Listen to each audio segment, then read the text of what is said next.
You're listening to the Autism Weekly podcast. Each week, we share community voices and bring light to stories that increase awareness, acceptance, equity, access, and inclusion across the autism community. If you haven't already, subscribe to join the Autism Weekly family. I'm your host, Jeff Skibitsky, and I'm thrilled to welcome Dr. Karen Pierce to the podcast to talk with us about early detection and diagnosis of autism. Dr. Pierce is a professor at the University of California, San Diego, in the Department of Neurosciences. She's focused her career on this subject and has become a pioneer in the era with unmatched experience. I'm so excited to learn from you, Dr. Pierce, and share your experience with our listeners. Welcome to the podcast. Thank you, Jeff. I'm very excited to be here. You're doing providing a great service to the autism community. Very unique podcast, and I'm delighted to be one of the voices. Well, I think it's going to be a powerful voice. This is a topic right now that I think is kind of at the tip of everybody's mind, is trying to get children access to care, what early identification looks like. But before we go down that route, I'd like to give a little bit of taste of, where people came from, what brought the interest. This is such a field where passion drives a lot of what we're doing. So what is it that either within your research experience or maybe just what drove you here in the first place, what is it that related your academic experience to autism? Yeah, so I always love to tell people the story of how actually I got interested in autism. I'm actually born and raised in New York, and I went to Stony Brook University as an undergrad. And my roommate said, hey, why don't you do this research assistantship? It's an easy A. It's working with children that have some sort of an issue. I don't even know what it is, but go to room 200 in this building. So I went there, and it turns out it was a research lab for children with autism that were nonverbal and had a lot of problems with aggression and frustration. And it was literally my first day, and we were going to an ice cream parlor named Friendly's to take George out to get some ice cream because he had gone a whole week. He was delightful. He didn't, have any aggressive problems, and that was his reward. And I love ice cream a lot. So George and I both ran to the front looking, at all the different ice cream choices. And then all of a sudden, George turned around and punched me in the face, and really hard. He's 6'2", like 180 pounds and 16 years old. And I fell down, and I was completely shocked. And then, one of the graduate students ran over and said, Karen, don't cry, don't say anything to him because you might accidentally reinforce the behavior. I'm like, what? This is like a behavioral lab back in the day.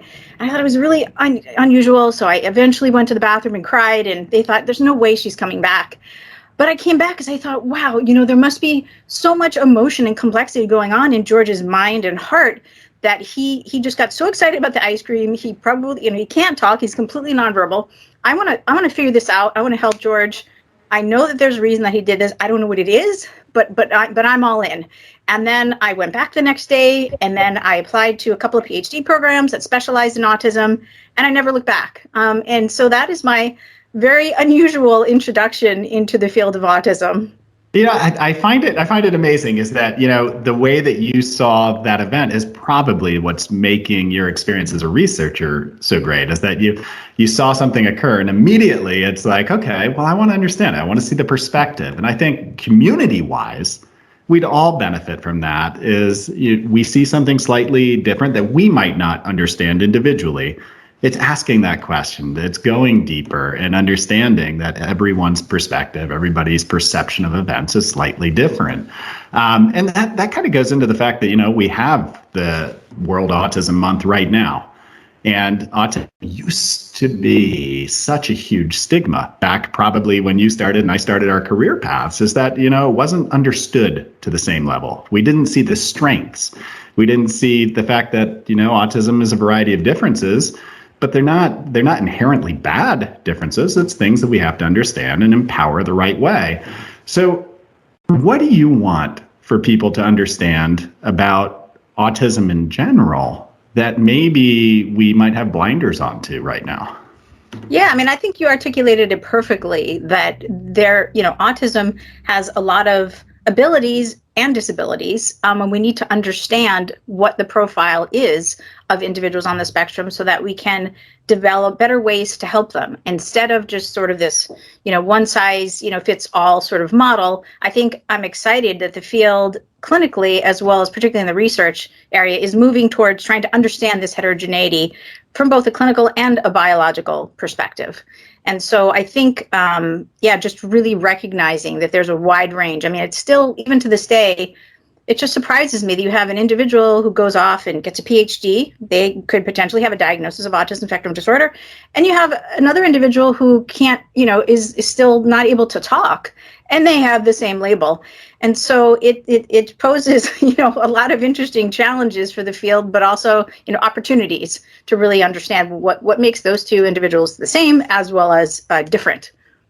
And I couldn't agree more. And I think that it's being understanding of the depth and even in the breadth of everything that's going on, its treatment itself becomes that much more challenging.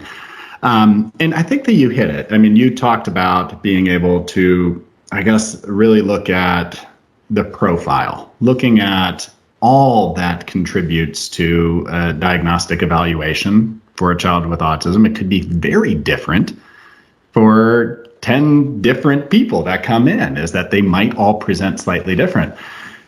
But how early can we really start to identify any of these traits in general? And what are those traits that you can identify early versus later on, where maybe you can say, you know what, I see some of this going on early. Maybe I can work on some of these core foundational skill sets so that they never need additional supports and that they could really utilize all their strengths the way they want to and be empowered in the world throughout their entire life without interference or barriers.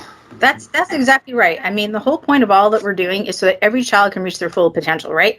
I like study vocabulary words even at my age. Like everybody's always trying to be their best. And it's the same for kids with autism. And to do that, at our center, I developed this program called Get Set Early, where we are working with hundreds of pediatricians in the San Diego area, and we can identify autism as young as 12 months.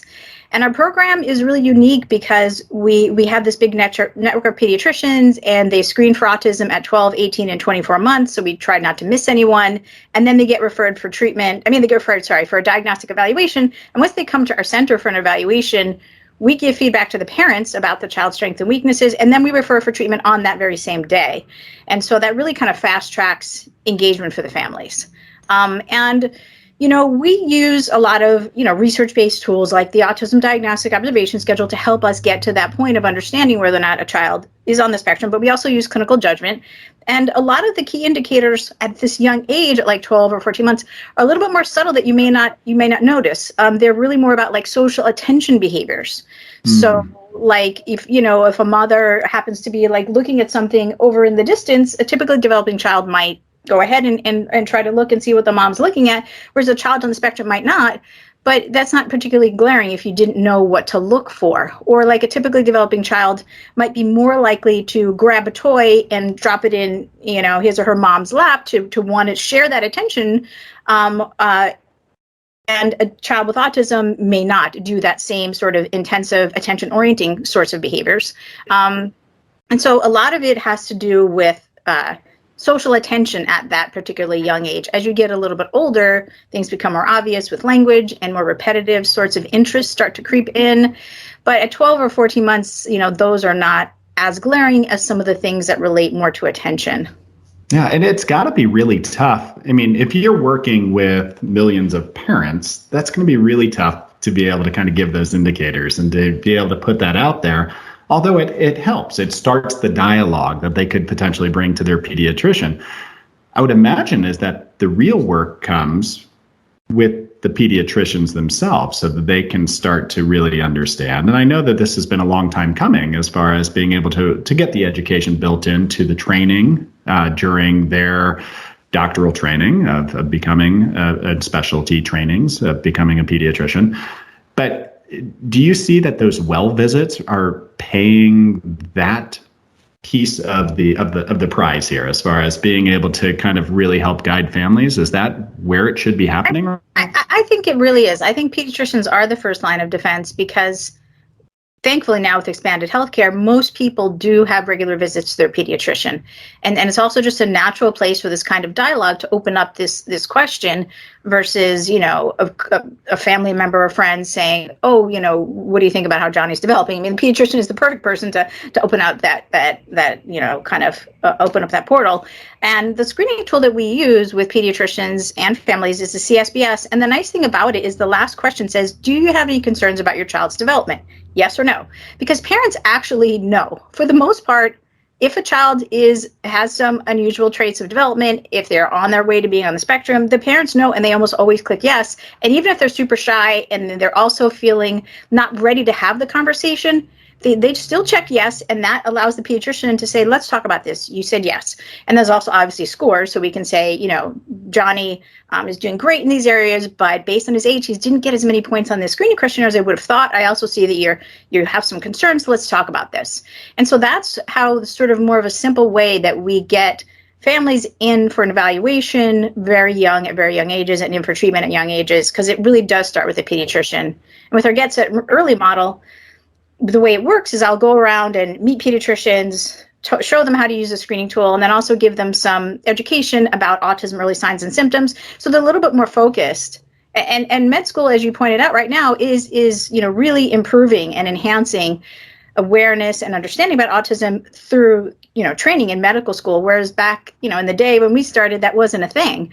I mean, I remember when I first started in the field, when Cure Autism Now came around, it was one of the earlier autism organizations. I was talking with a very, very famous autism researcher. And she's like, that's ridiculous. You can't cure autism.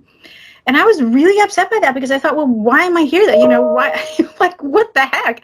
But that was how people felt back then. Nobody really even knew that much, even like a world famous person.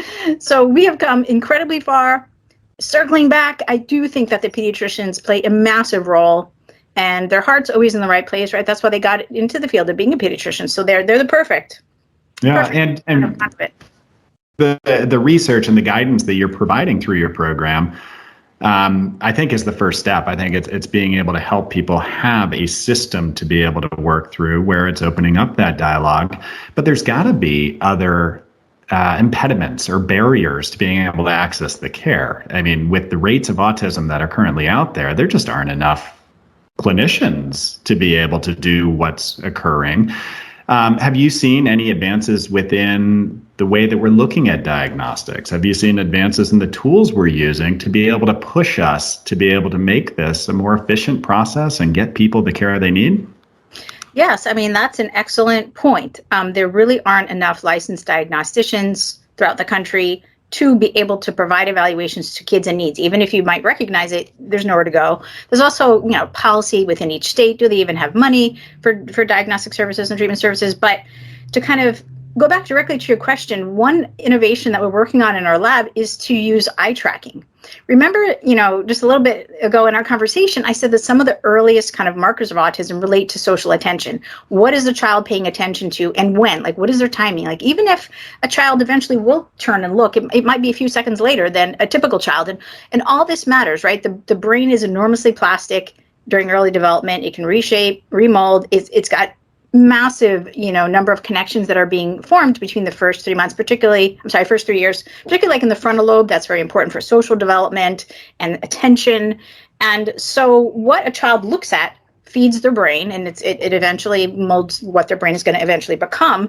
So I have a whole program of research revolving around eye tracking, because I realized from all of my clinical experience, because I started working with George, doing treatment, doing all this stuff, and then I moved into neurosciences, that really, you can map or quantify attention, and that's really a great marker or kind of profile index of autism. So I've developed a battery of different eye tracking tests, and I basically, each one of the tests are a little bit different. Some of them tap into a child's sort of visual attention, so kind of what they're looking at. Other tests tap into, can they shift attention quickly? Other tap into, what do they like to listen to? What are the sounds that are attractive to them? And the nice thing about these eye tracking tests is you can do them in about a minute. I have a battery of around 6 different tests. Well, I've developed probably like 20, but if I find the test doesn't work, I throw it out in the trash. But I have around 6 different eye tracking tests that work well for diagnostic accuracy with high positive predictive values and very high specificity, like 98, 99%. So that means that if you're typical or you're say language delayed, you don't have ASD, then you will pass at a rate of around 98%. That's what specificity is it specific to the disorder or the issue that you're talking about. And again, they're super fast and easy. So I see the future in the field moving towards maybe some of these quantitative diagnostic tools, or at least as a screening tool to start out with. So if you don't have a diagnostician and you have a mom who's concerned, a doctor says, I think this kid's on the spectrum, and then they fail a quantitative test like an eye tracking battery, that hopefully will be good enough to fast track them into treatment while you're waiting for that professional to do the diagnostic evaluation. Because a couple of months of behavioral treatment, which is very play-based, is actually probably great for all kids. And so it's kind of a win-win. And if you're right, if the eye tracking is right, which is right almost always, you've just done a great thing. You've saved that kid a year of waiting. Yeah, and I think that's one of the first and probably most important barriers to be looking at is when you look at those choke points that occur with the process of getting somebody access to care. One of the first things is that diagnostic. It's getting the foot in the door and getting the access to the treatment. And I mean, when you look at early intervention in general, is that you're looking at being able to get the treatment started so that new behaviors are coping mechanisms and ways to be able to adapt around situations aren't reinforced throughout life. Like for George, is if he learned a way to communicate and found other ways that were equally as valuable to punching in that situation, he might have defaulted to that in that environment. So are you seeing, by being able to get people the throughput to access to care at an earlier age, are you seeing that it's helping the prognosis of being able to allow them to be more themselves as far as accessing all their skills and being able to be empowered, doing everything in the community that they want to do, contribute in the way that they want without barriers that were avoidable?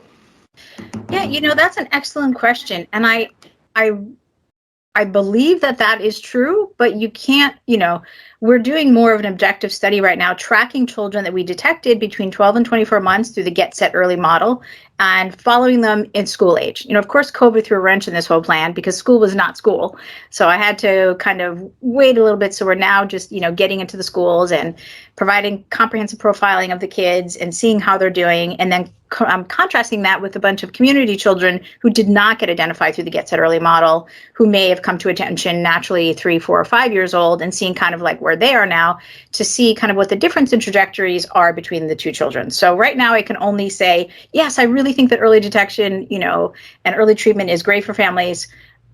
But I think I'm probably biased, and that's, more of an emotional response. We have to wait for the data to come in and see. But on on anecdotal levels, there are many children that we have identified and referred for treatment that look amazing now, that look great. And I'm so excited that I think it's because of the early detection that they look so great.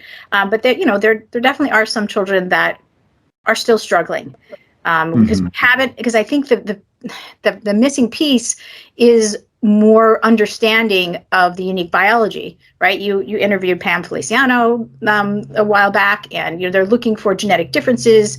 There might be some children that just have a particular gene issue, and if we knew what that was, maybe we could do something specific for that child. Whereas right now, everybody is just thrown together in the same hopper. They all get almost the same type of treatment.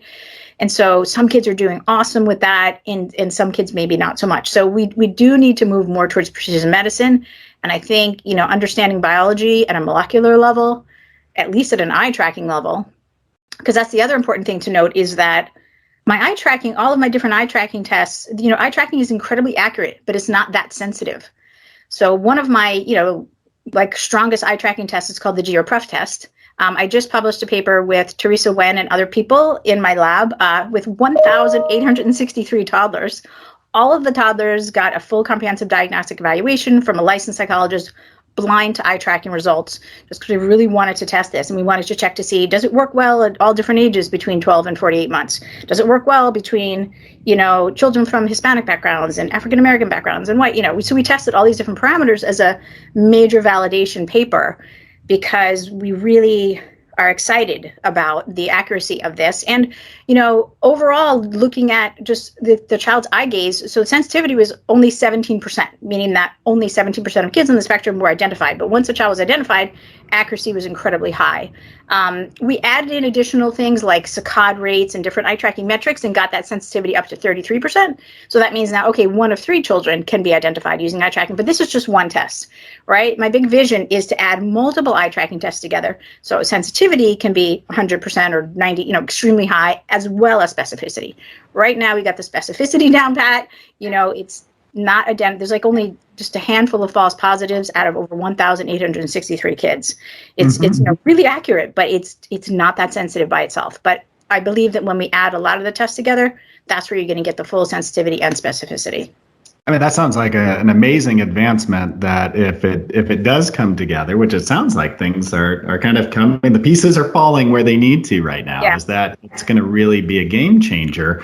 And I when you're talking about, getting to early diagnostics, and you're talking to being able to get the specificity of understanding exactly how this is working, like any behavior, is that the earlier we can get to treatment, the better it's going to be. Is that as an adult, is that I probably created some ways of interacting in the world, even in the business world, that had I known better 10 years ago and started changing then, is that it just helps. It's just a way to be able to navigate the world.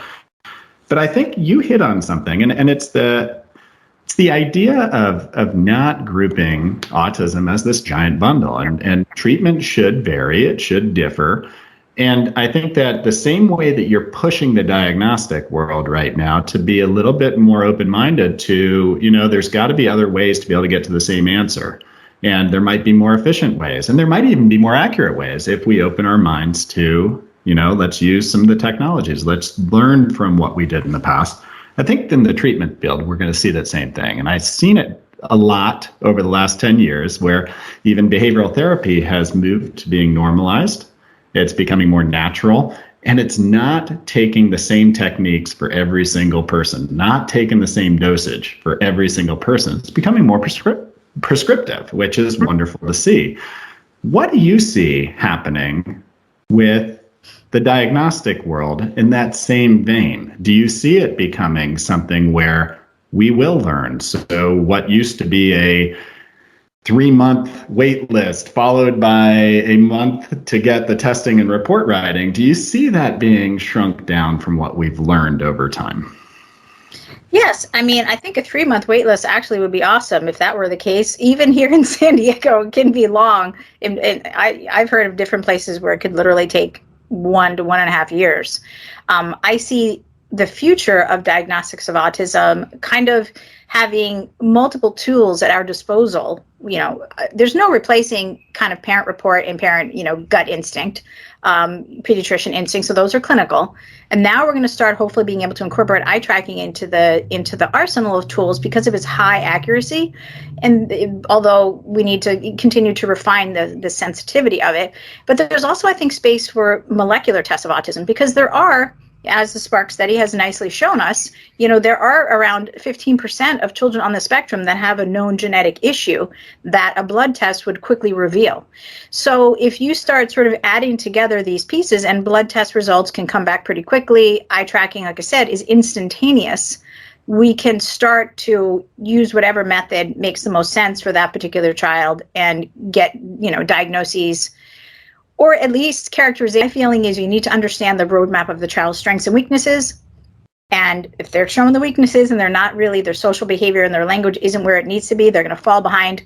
Let's get them into autism-specific treatment. The diagnostic label is really great for insurance billing purposes and other purposes, but really it's the phenotype, it's the profile that the kids are showing. That's really the issue that we need to jump in there and help.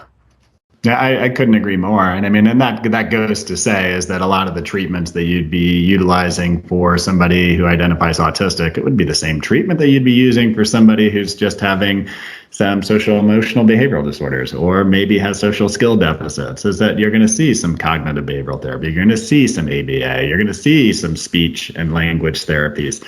all mixed in because a lot of these things overlap. As communication and socialization is pretty much our lives. So I mean, those are things that you want to be able to improve upon. At that, if you can connect with people and get your needs met and understood, then you're going to be able to fast track your goals a lot better. Yeah. And I had the chance to be able to talk with you beforehand, and I wish everybody had the opportunity to hear some of that dialogue. But you had mentioned the family stressor component. And this is something that inherently in my mind is that I automatically think, well, if somebody is going to be getting early care, then obviously stressors go down. But you actually opened up my thought process on this, is that, for some people is that could actually create more stressors. And we have to be able to navigate that with them appropriately. And that's a matter of providing the right treatment, the right recommendation, right social supports, and timing. And what is it that you're learning from your study on some of these stressors or quality of life issues that maybe are underlying and aren't dug up yet, that we haven't really thought about? Yeah, I mean, you articulated it nicely, that one family's stress reduction, which is learning, okay, now I understand why my child is so special and different, could be a massive stressor for another family. And we don't really necessarily know yet how to navigate, those waters, this kind of understanding and appreciation of this. First of all, autism is very stressful pretty much for all families, but to varying degrees. And we haven't really done any intensive analyses at this point to really answer that question. There are a lot of people in the field, I know, like Alice Carter over in Boston and different other people. There are other people that really focus on stress and stressors and stress reduction. And our lab is really more focused on biological mechanisms and early detection and things like that. And we are measuring stress in families who are detected early versus families who are these later community cohorts, and we'll be able to see what those stress levels are like and how they're different.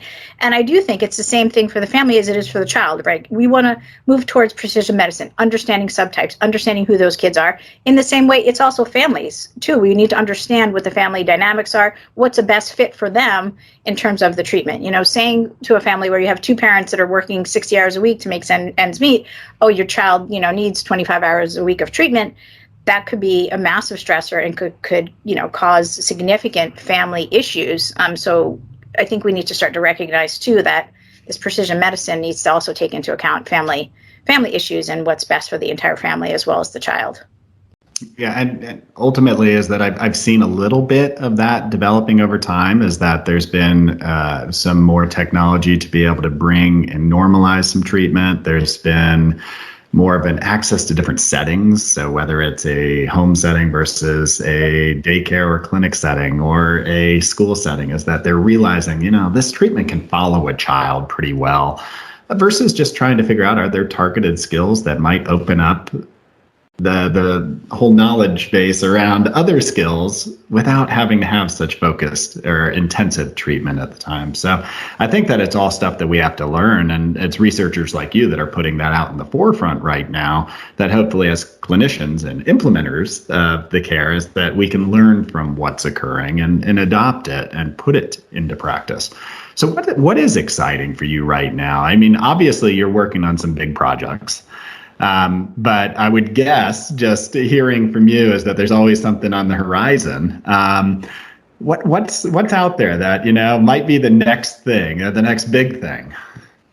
Well, I'm so enamored with eye tracking, and also the combination of the power of combining molecular profiles with eye tracking.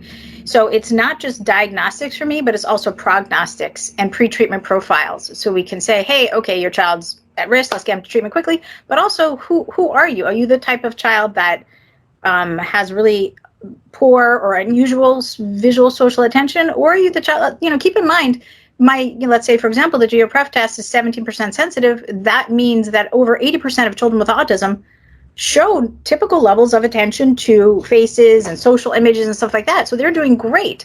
So the great thing about eye tracking is it also can be clues towards prognosis. So at the same way that you can take 1 to 5 minutes to do a diagnostic test, we're also starting to do some research to see how well it predicts outcome. Just this couple of minutes, what your visual attention profiles are and your auditory attention profiles are when you're a baby, how well that's predicting your course.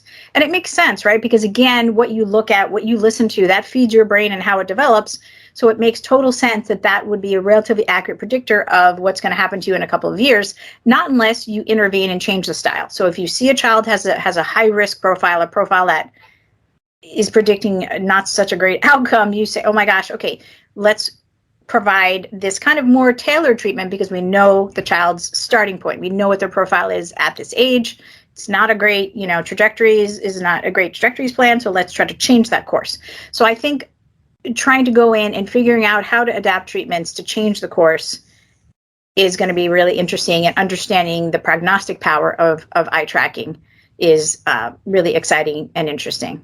I vote for the lead foot on the gas for that research, because as a clinician, it's, if you have an idea, it helps to be able to inform your treatment decisions and treatment planning decisions, but B, it helps to really place, the parent, the family, all the caretakers into a sense of knowing we're moving together towards these specific goals. And this is why. It's not just going to be I'm following a template. I'm not just following a checklist. It's I'm going to maybe work on 5-10-year goals, because our prognosis might be that we learn a little bit slower in certain areas.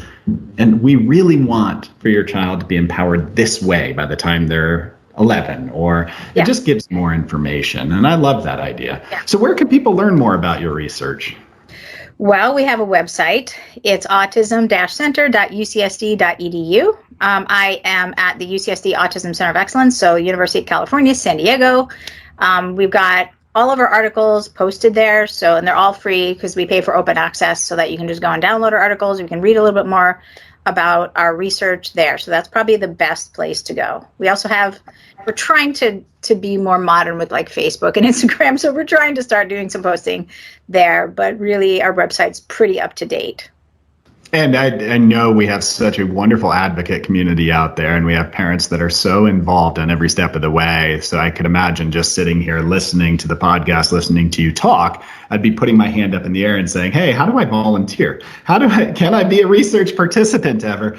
Is there any way that, people can put themselves out there to help and support some of this research, whether it's your projects or somebody else's, but to be actively involved on some of this cutting edge technology? Yeah, absolutely.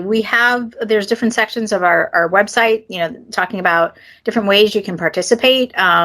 And all of our participation is obviously free. And in many cases, actually, the families that participate get some sort of a gift card.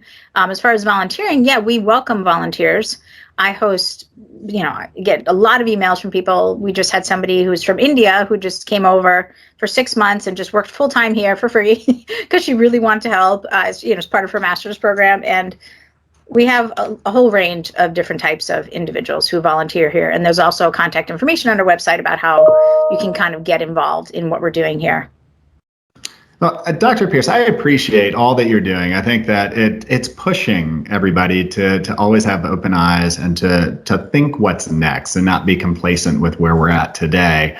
And I appreciate you coming on to talk about these things. And hopefully we can get back sometime soon. And maybe I'll be one of those volunteers that head down to UCSD to participate. We'll see. That'd be great, Deb. Thank you so much for having me. Thank you for listening to Autism Weekly. We hope you tune back in next week to learn more about autism in the real world. Autism Weekly is now found on all the major listening apps, including Apple Podcasts, Google Podcasts, Stitcher, Spotify, Amazon Music, and more. Subscribe to be notified when we post a new podcast. Autism Weekly is produced by ABS Kids. ABS Kids is proud to provide diagnostic assessments and ABA therapy to children with developmental delays like autism spectrum disorder. You can learn more about ABS Kids and the Autism Weekly podcast by visiting abskids.com. Thanks for tuning in. See you again next week.